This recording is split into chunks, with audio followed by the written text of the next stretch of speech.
Merci d'être tolérant et d'accepter parmi votre Sainte Assemblée un Normand. Et je dois vous présenter les salutations du président du CNEF, Erwan Gloriec. Et on devait me donner un petit message d'accueil pour cette célébration. Et puis, ça s'est fait en retard. Mais donc, je vous présente ces salutations.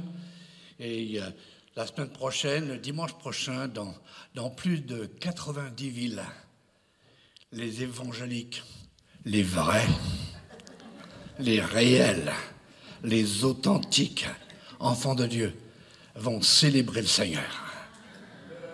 Ce matin, dans ma prière, je disais, Seigneur, je voudrais simplement qu'ils écoutent ta voix, qu'ils tournent les yeux vers toi et non pas vers un prédicateur. Donc, merci de m'accueillir. Je vous salue au nom de nos 3 églises dont j'étais le pasteur principal. Et vu les circonstances de la vie, j'ai passé le relais depuis maintenant 4 ans. Et puis voilà, ça continue. Je suis toujours dans mon église locale. Je suis un pasteur soumis au pasteur principal, un père qui est soumis à son fils. Ça s'est jamais vu.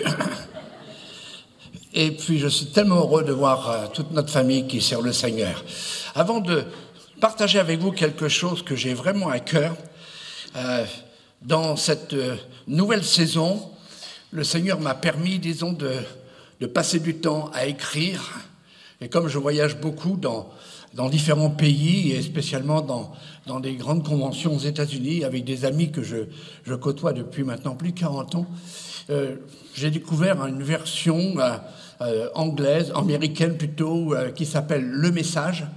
Et je me suis lancé l'aventure, alors que je pense, c'est moi ou c'est le Saint-Esprit qui m'a poussé, parce que j'ai trouvé quelque chose d'extraordinaire, à commencer à traduire la version.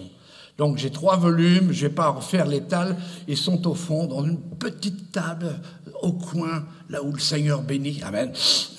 Et puis, vous verrez, il y a d'autres choses. Et puis, j'ai aussi un nouveau petit livre pour je dirais, une édification. Et puis, je serai là si vous avez besoin de renseignements. Voilà. Je voudrais qu'on puisse ensemble regarder ce que le Seigneur veut nous dire. Je voudrais simplement qu'on regarde ensemble un texte que nous connaissons tous. Il s'agit du psaume 133. Et le verset 1 à 3. Voici ce qu'il est dit. Voici, oh, qu'il est agréable, qu'il est doux pour des frères, des sœurs, de demeurer ensemble. C'est comme l'huile précieuse qui est répandue sur la tête, descend sur la barbe d'Aaron, qui descend sur le bord de ses vêtements. C'est comme la rosée de l'Hermon qui descend sur les montagnes de Sion. Car c'est là que l'Éternel envoie la bénédiction, la vie pour l'éternité. Et je ne l'ai pas inscrit sur le PowerPoint, mais je vous livre un petit peu un avant-goût de cette version du message. Il est dit ceci: comme c'est merveilleux, comme c'est beau, quand des frères et des sœurs s'entendent. Amen. Le amen, il est fébrile. Hein. Comme c'est beau, comme c'est merveilleux, lorsque des frères et des sœurs s'entendent. Amen. Merci. Il est dit ceci, c'est comme une huile d'onction coûteuse, parce que ça a coûté un prix, qui coule sur la tête et la barbe, et qui coule sur la barbe d'Aaron, qui coule sur le col de ses robes sacerdotales. C'est comme la rosée sur le mont d'Hermon qui coule sur les pentes de Sion. Écoutez bien, il y a une petite variation. Oui, c'est là que Dieu ordonne. C'est là que Dieu ordonne la bénédiction, il ordonne la vie éternelle. Et tout le peuple de Dieu dit. Amen. Dernièrement, j'ai lu le livre des psaumes. À chaque fois que je m'en vais avec mon épouse, mariée depuis 50 ans le mois dernier, Ça fait un long voyage. 50 ans avec une Sicilienne. Pur sang, pure pizza, pure spaghetti. Une femme de Dieu que j'ai rencontrée lorsque j'étais en Angleterre à l'école biblique des Assemblées de Dieu. C'était la secrétaire du principal. Tous les étudiants ont essayé avec elle, enfin tous les célibataires. Refus catégorique. Moi, je n'ai pas essayé. J'étais dans le matin de très bonne heure ou le soir très bonne heure au piano. Et je répandais mon esprit, mon âme. Et ce parfum lui est monté à la tête. Et puis, à la fin de mes études, on a pu se marier, donc 50 ans, et l'année prochaine, 51 ans de ministère. Et quand j'ai lu ce psaume 133, j'ai lu tout le livre des psaumes pendant quelques jours avec mon épouse, dans son île, la Sicile, l'île la plus merveilleuse, enfin, il y en a d'autres, mais je préfère celle-là, à cause de ma femme, bien sûr. Eh bien, j'étais rafraîchi, j'étais touché. J'ai tout de suite su ce que Dieu veut à nouveau dire à son peuple. Dieu qui est l'essence même de la vie, n'a pas trop d'autre désir que de nous donner la vie, la vraie vie, sa vie. Une vie sainte, une vie stable, une vie équilibrée, une vie de fidélité, une vie d'amour, de compassion, de miséricorde, une vie de pardon, une vie de communion, de puissance surnaturelle, une vie divine. Comme dira Jésus à ses disciples, Jésus, notre bon berger, il dira « Moi, je suis venu afin que les brebis aient la vie et qu'elle l'ait en abondance. » Est-ce que vous possédez cette vie en abondance, cette plénitude, cette vie de paix, de sérénité? Mais Jésus veut attirer notre attention sur un autre point que je n'ai pas encore cité et qui précède ce que je viens de dire.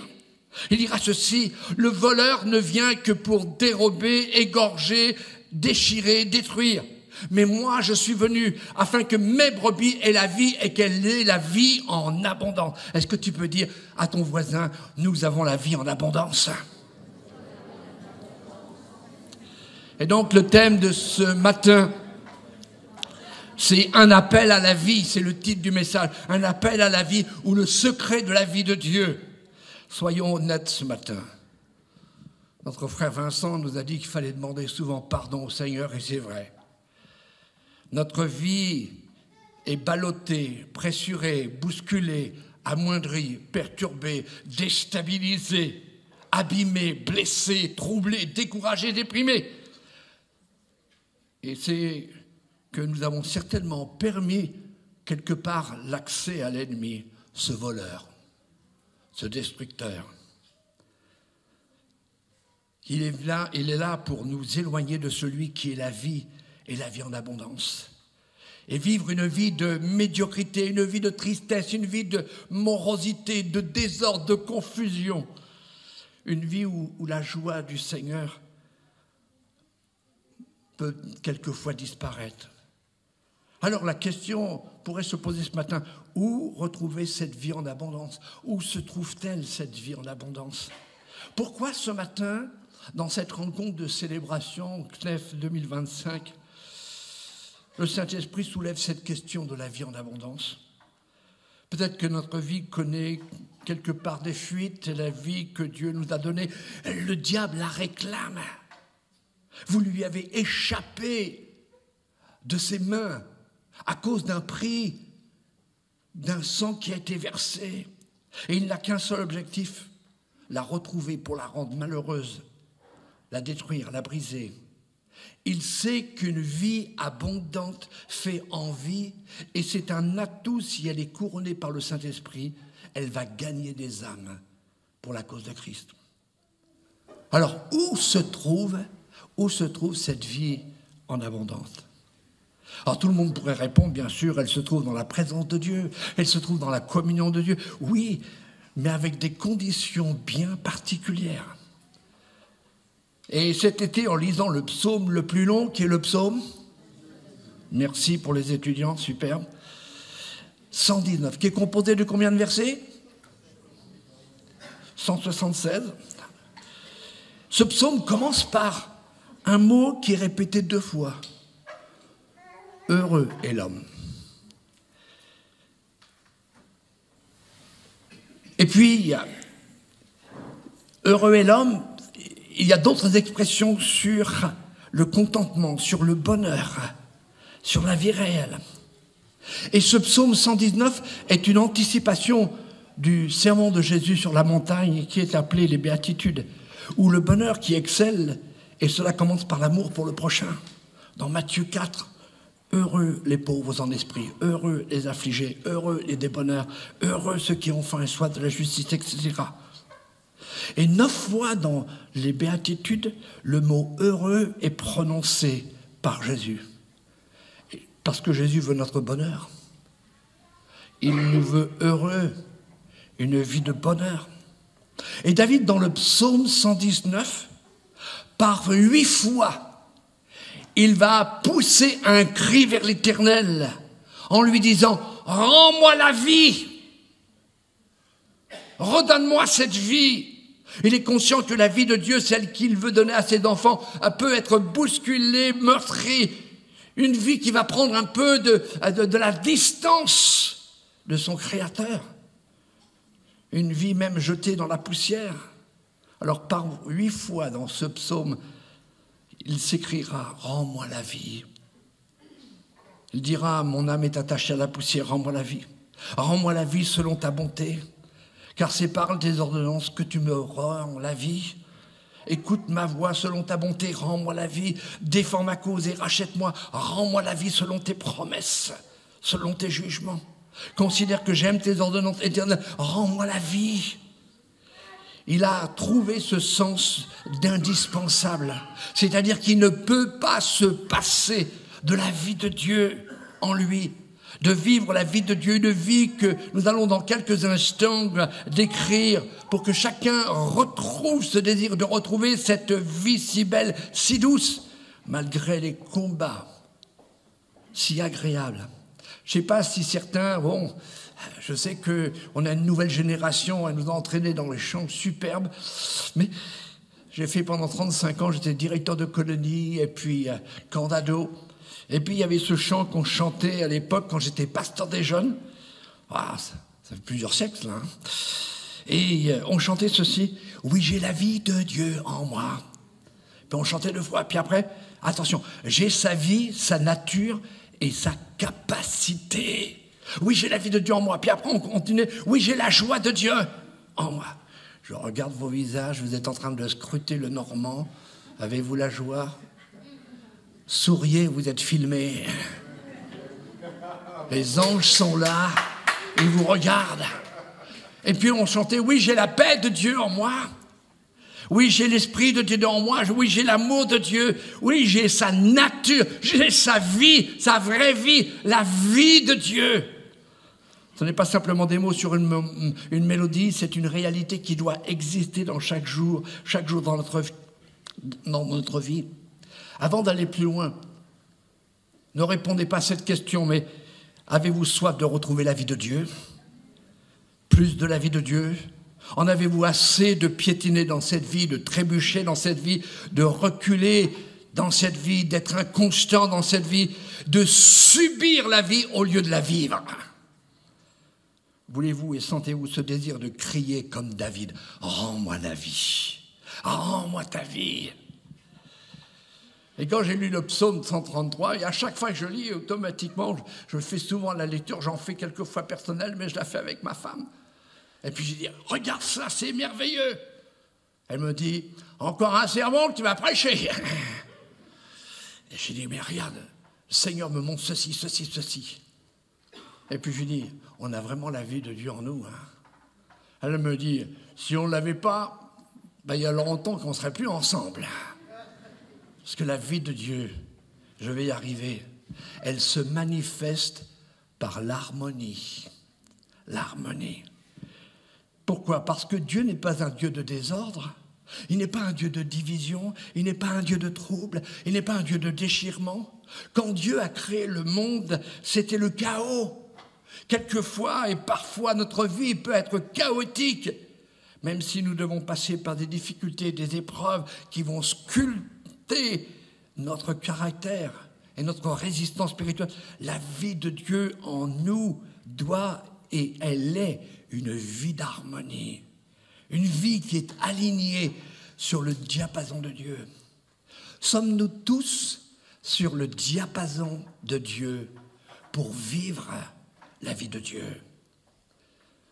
Beaucoup savent que dans ma jeunesse, j'étais un musicien, je jouais dans un orchestre, je dirigeais des orchestres. Et simplement pour vous donner un exemple très simple, un orchestre avant de jouer, avant de commencer une symphonie ou un concerto, les musiciens s'accordent non pas les uns sur les autres, avec différentes sonorités, différentes clés musicales, différentes tonalités. Et si chacun s'accordait les uns sur les autres, ça ne serait pas une symphonie, ça serait une cacophonie. Mais chaque musicien s'accorde sur un seul diapason. C'est toujours le premier violon dans l'orchestre qui donne le la, le diapason. Et de ce fait, tout le monde est accordé et l'harmonie est parfaite. Même s'il y a différentes parties, le son est symphonique, est harmonieux. Eh bien, dans ce psaume 133, il nous est révélé le lieu où le Seigneur nous attend. Le lieu où le Seigneur nous attend pour nous accorder, pour commander sa bénédiction, la vie abondante, la vie qui dure pour l'éternité, la vie qui ne se laisse pas amoindrir. Je relis avec vous ce texte ensemble. Voici, oh qu'il est agréable, qu'il est doux pour des frères, des sœurs, de demeurer ensemble, de s'entendre, de s'accorder. C'est là qu'il envoie, bien sûr, la bénédiction. Mais ce n'est pas du tout ce qui se passe actuellement dans notre monde.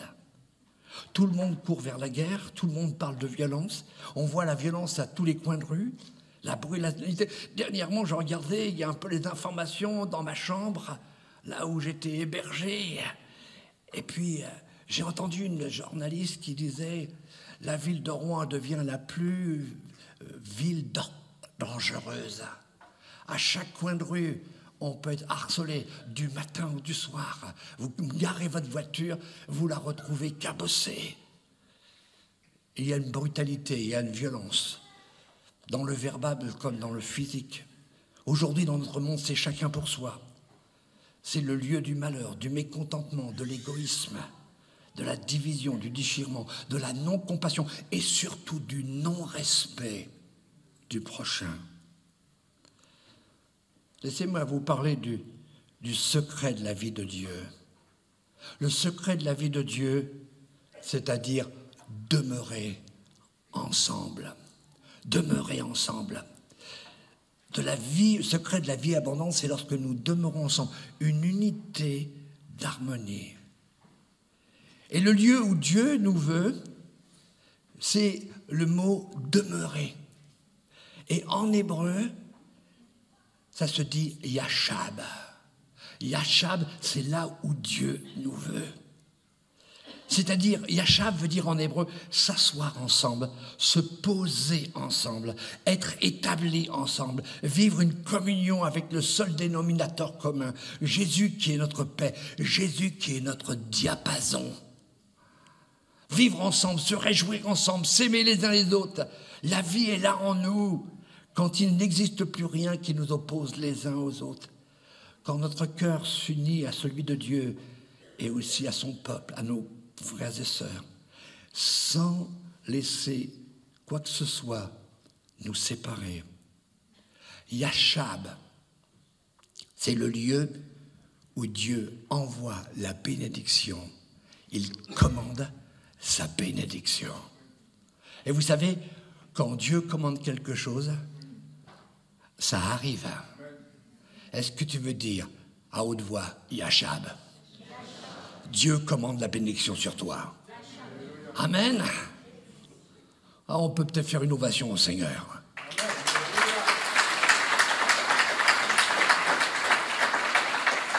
Yachab, c'est là que son onction, onction d'unité, onction de puissance. Yachab, c'est le lieu où son action révèle et la révélation coule en nous. Et le psalmiste dira que cette huile coule sur la barbe d'Aaron, qui coule sur le vêtement du sacrificateur. Et ce vêtement avait un rebord. De nos jours, on a des pantalons quelquefois, enfin c'est plus la mode, mais on appelle ça des revers. Et ce rebord était constamment rempli de l'huile d'onction. Cette huile ne tombait pas à terre. Partout où le sacrificateur allait, l'onction de Dieu allait avec lui. Tu as reçu une onction lorsque tu t'es donné au Seigneur, puis tu t'es approché, tu as offert ta vie, tu reçois l'onction. Est-ce que l'onction tombe à terre ou est-ce qu'elle reste dans tes revers? Et partout où tu vas, l'onction va avec toi. Partout où tu vas pour proclamer la vie de Dieu, eh bien, Yachab est là, avec toi. Il commande la bénédiction. J'aimerais vous dire, sans onction, il n'y a pas de vie. Sans onction, il n'y a pas de vie. Il est important qu'on puisse avoir avec nous chaque jour cette onction. Peut-être ce matin, vous allez dire, oh, c'est merveilleux, on se retrouve entre églises, et puis dès le moment où on part, ça y est, il semblerait que l'onction était une vapeur. Peut-être que vous essayez de vapoter un peu l'onction de Dieu. Mais l'onction de Dieu, quand elle est sur toi, Dieu ne se repent pas de son onction. Mais quand il y a des choses que tu laisses entrer dans ta vie, l'onction est freinée. Rappelons-nous le cri de David, parce qu'il savait que sans l'onction, il n'y a pas de vie. Le cri de David, c'était « Rends-moi la vie.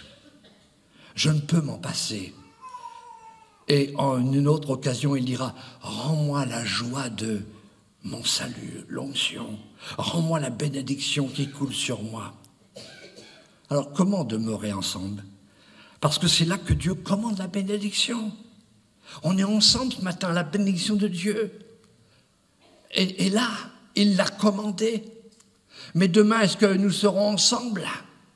Chacun retournera à ses loisirs, à son travail, à ses occupations.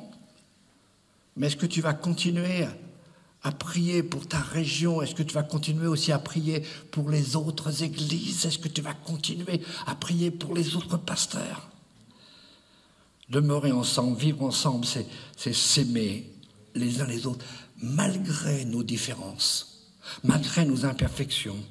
C'est se soumettre les uns aux autres dans la crainte de Christ.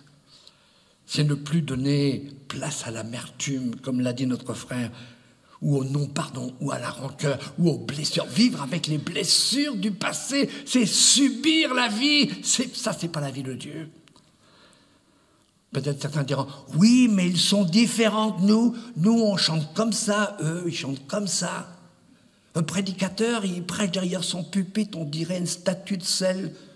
Ah ben oui, il est le sel de la terre. Mais l'autre prédicateur, il fait les 100 mètres, il n'a pas fait son jogging durant la semaine, là, il se rattrape lorsqu'il prêche.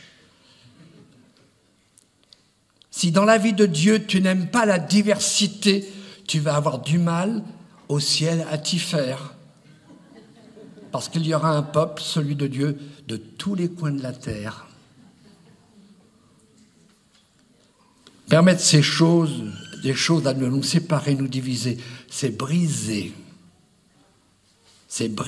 notre relation avec Dieu. Ne plus connaître cette harmonie, cette unité, c'est permettre au diable de frapper fort pour détruire. Laissez-moi vous raconter une petite histoire qui m'a beaucoup fait plaisir et automatiquement dans mes méditations, quand je trouve quelque chose de beau, je le partage avec ma femme. Et c'est l'histoire d'une maman. Une maman qui va faire ses courses et demande à son parfait mari, parce que les maris sont parfaits normalement, elle demande à son parfait mari de garder la petite fille. Je dis oui, chérie, vas-y. Et puis il se gratte la tête en disant, mais comment vais-je l'occuper pendant un certain temps pour que je puisse regarder l'enregistrement du dernier match de foot sans être perturbé. Papa, papa, papa. Alors il vient une idée. Il prend une grande carte du monde. Et puis avec sa petite fille, devant sa petite fille, il la découpe en morceaux. Et il en fait un puzzle. Et il dit, chérie, prends ton temps surtout. On n'est pas pressé. Ah non, lui non plus. Et il dit, tu vas rassembler tous les morceaux comme un puzzle pour reconstruire le monde. Et quand tu auras fini, tu m'appelles. La petite fille, elle commence et lui, un peu de liberté, un peu de tranquillité. Et puis 2 minutes après, papa, j'ai fini. T'as fini quoi? J'ai fini de reconstruire le monde. Il est étonné, il revient voir cette petite fille, sa petite fille. Et puis il lui dit, mais comment as-tu fait pour reconstruire si rapidement ce monde, ce globe terrestre? Eh bien, c'était facile, papa. Quand tu découpais le monde, tu le divisais le monde, je voyais derrière, de l'autre côté, un homme et une femme se tenir la main. Et donc, je me suis basé là-dessus. J'ai reconstruit l'homme et la femme qui se tiennent le monde. Et l'homme et la femme qui se tiennent la main. Et j'ai reconstruit le monde. Est-ce que ça vous parle? C'est pas du tout ce que le monde fait en ce moment. Détruire la famille que Dieu ordonne d'être bénie. Vous savez, le cœur de tout problème, c'est un problème de cœur. De demeurer ensemble dans la vision, dans la mission, dans l'obéissance au Seigneur. Nous avons eu des victoires, nous avons eu des grandes victoires, nous avons eu notre Jéricho, nous l'avons vu s'effondrer. Et puis comme le peuple hébreu, nous avons pensé que les autres petites batailles, comme Haï, ce serait du beurre, ça coulerait tout seul, comme cette expression en anglais, nose in the finger. Mais à cause d'une seule désobéissance, ce fut la défaite cuisante. Même avec 3000 soldats, ils ont été mis en échec. Et 36 de leurs vaillants héros ont été massacrés. Tout simplement parce qu'un homme est sorti de l'harmonie. Un homme a désobéi. Et l'onction de libération, de victoire n'était plus agissante. Parce qu'ils n'étaient plus ensemble. Ils n'étaient plus dans le yachab, demeurer ensemble, dans l'obéissance, la soumission. L'obéissance à Dieu et la soumission créent l'harmonie. J'aimerais vous interpeller, frères et sœurs. Soyons sérieux avec la vie de Dieu. Soyons très sérieux avec la vie de Dieu. Il n'est plus le temps de suivre la vie de Dieu avec légèreté, mais d'être sérieux avec Dieu. Pourquoi? Parce que Dieu est sérieux avec nous. D'être sérieux avec ses commandements, d'être sérieux aussi avec son peuple, avec nos frères et nos sœurs, dans notre église locale, mais d'être sérieux aussi avec les autres frères et sœurs de notre église. Je ne voudrais pas jeter, disons, une honte, mais j'ai connu cela dans les années 70, 65, 70, quand des chrétiens de différentes églises étaient sur le même trottoir, certains traversaient pour aller sur l'autre trottoir et ne pas se saluer. Il n'est pas de notre église. Yachab, demeurez ensemble et Dieu envoie la bénédiction. Dieu commande la bénédiction. Est-ce qu'on veut crier ce cri de David? Rends-moi la vie d'après ta parole. Rends-moi la vie pour que je connaisse à nouveau la bénédiction de Dieu dans ma vie et qu'elle se déverse sur les autres, qu'elle arrose, qu'elle désaltère, ensemble dans l'obéissance pour obtenir la vie de Dieu. Et quelle est cette vie? J'arrive à la fin du message. C'est une vie de paix, pas de peur ni d'angoisse. C'est une vie de joie. Parce que quand on obéit, la joie de l'Éternel est notre force. C'est une vie d'unité, d'harmonie, le même diapason accordé sur Dieu. Lui seul nous influence et personne d'autre de l'extérieur. C'est une vie de complicité avec Dieu dans la prière, dans l'intercession. C'est une vie de complémentarité. On est différents, mais on se complète.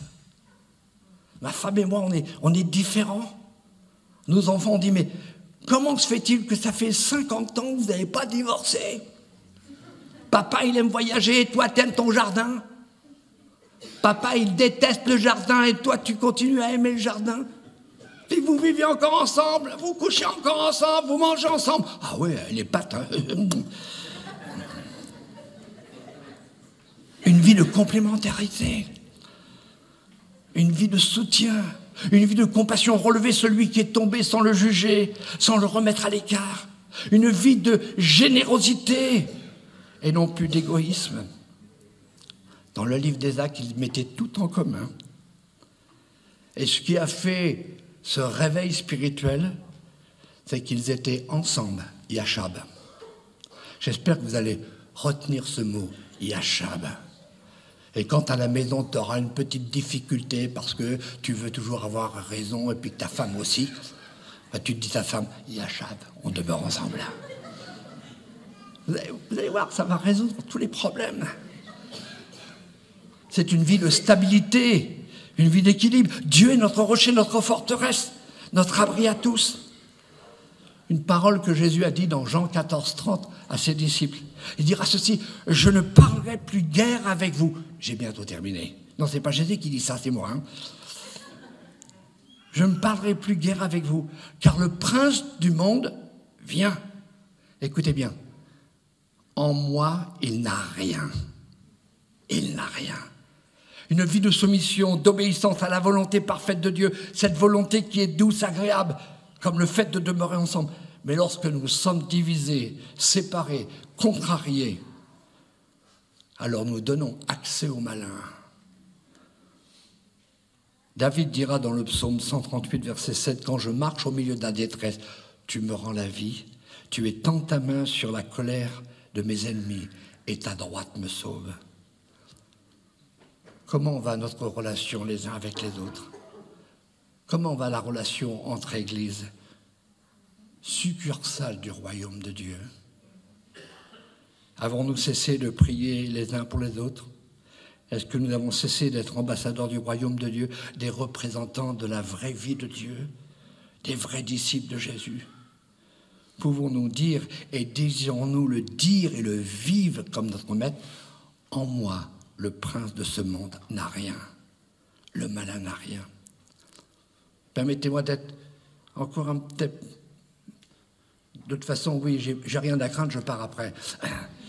D'être un peu plus incisif. Dieu a-t-il honte d'être notre Dieu? Dieu a-t-il honte d'être notre Dieu? Je crois que le Seigneur est peiné et affligé de voir notre génération chrétienne devenir léthargique et passive par rapport à lui et à sa volonté. On se dit, j'ai le passeport pour l'éternité, ça me suffit. Quand une personne ou un groupe de gens se met à parler de la part de Dieu et que d'autres tentent de le réduire au silence, comme on l'a vu dernièrement, et de les calmer, je crois que cela désole profondément notre Maître. Il est grand temps que l'Église, celle de Jésus, celle qu'il bâtit, se lève et que ses enfants, ses disciples qui vivent le Yachab, tournent leur regard confiant vers le grand trône blanc et non avec inquiétude vers l'Élysée. Je ne fais pas de politique. Notre vie abondante n'a rien à voir avec une vie politisée. Il est grand temps qu'on fixe nos yeux sur l'Évangile et non sur notre gouvernement. Et l'Évangile nous demande de prier pour notre gouvernement. Il est grand temps que l'on regarde à la personne du Saint-Esprit et non pas aux parlementaires de l'Assemblée nationale. Notre société a désespérément besoin d'une réforme, d'une transformation, et celle-ci ne peut venir que des disciples qui connaissent le Seigneur et vivent le Yachab, et qui sont prêts à sacrifier leur vie pour lui. Malheureusement, certains ont ouvert la porte de leurs yeux et de leurs oreilles et de leur cœur à d'autres voix que celle du Seigneur. ce qui les a détournés du Yashab et de leur mission. Le vacarme du monde, c'est ce qu'ils entendent. Et pourtant, la voix de Dieu veut toujours parler. Et il nous incite à dire, Dieu, rends-moi la vie. Vous savez, la route royale de Dieu est la moins fréquentée de toutes. Et jamais nous ne parviendrons à la grandeur spirituelle sans combat, ni au changement sans confrontation. Jamais nous ne toucherons une nouvelle génération sans lui prêcher et lui révéler ce qu'est la repentance dans la présence de Dieu.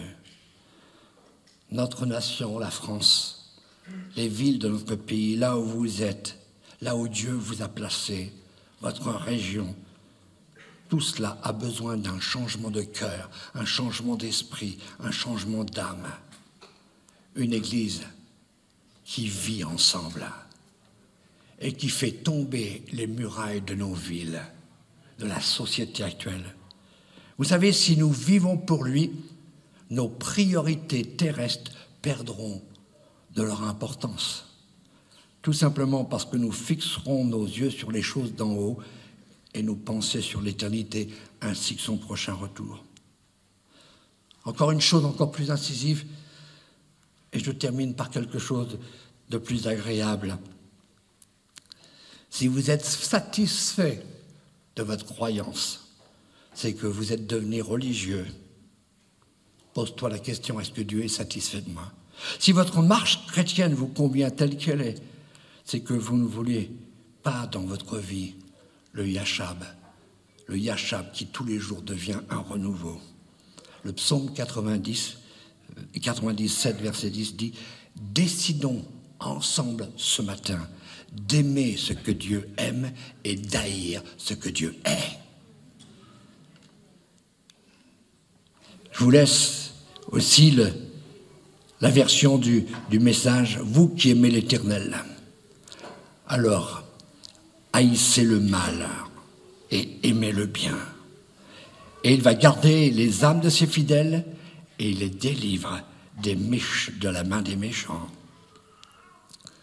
Paul dira « Partagez au fardeau et accomplissez ainsi la loi de Christ. » Si vous pensez être trop bon pour cela, vous vous êtes gravement trompé. Seigneur, rends-nous la vie. Seigneur, déverse en nous ta vie. Mais la vie de Dieu ne peut venir en toi que si tu lui livres ta vie.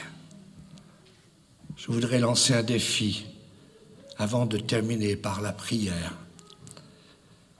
C'est là, dans le Yashab, que Dieu commande sa bénédiction pour toi, pour l'Église ici, les différentes églises, les serviteurs de Dieu, les familles qui sont réunies, vos enfants, votre génération à venir.